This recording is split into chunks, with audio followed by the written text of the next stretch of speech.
Now, one thing about deportation liability notices, it says here, the grounds for this are that you are the holder of a temporary entry class visa and I have determined that there is sufficient reason to deport you because you have been working outside the conditions of your visa as an automotive electrician. You are therefore liable for deportation under Section 157 of the Immigration Act.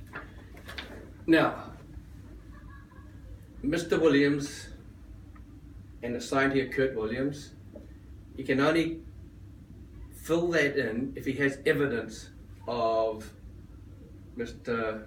Prasad working outside the conditions of his visa. Now, the conditions of his visa, I'll read it to you. The holder may only work as an automotive electrician for Cairns Motors 2002 in Wellington. Well, he's been working in Wellington. He has been working with Cairns Motors 2002. Mr. Tain is the owner of that business. So the question is, was he or was he not working as an automotive electrician? Now, I don't know much about cars, but Mr. Tain has said, Mr. Williams turned up and said, and confirmed that he said to Mr. Prasad, "You're working on a starter motor, that doesn't count." Well, if that's true, I may not know a hell of a lot about a car, but I'm not a complete dummy. A starter motor is all electrical. And if Kurt Williams, if this is true, and he may have other evidence, okay, so I'll withhold final judgment on Mr. Williams until I get the file from Immigration New Zealand.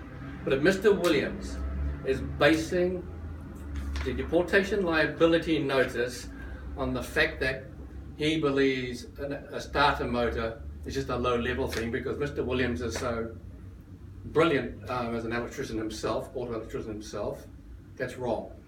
It is completely, totally wrong.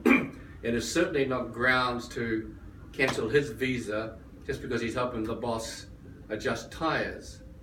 And it is also possible, as Mr. Tain has confirmed, that an electrical problem, what may seem to be an electrical problem, may well be caused by something by tyres because everything on the car at some stage can interact with various things. And so what we're going to do, we've already asked Immigration New Zealand to provide us a copy of the evidence that Mr. Williams says he has. We'll be very interested to see what that evidence is, and when it comes in, we'll bring it to you in another program. And we'll keep you posted as to what happens to Mr. Prasad. So, Mr. Prasad, Mr. Tain, look, thanks for agreeing to the interview. And from what I've seen so far, I can't imagine what grounds Mr. Williams has. And so I think it's important to publish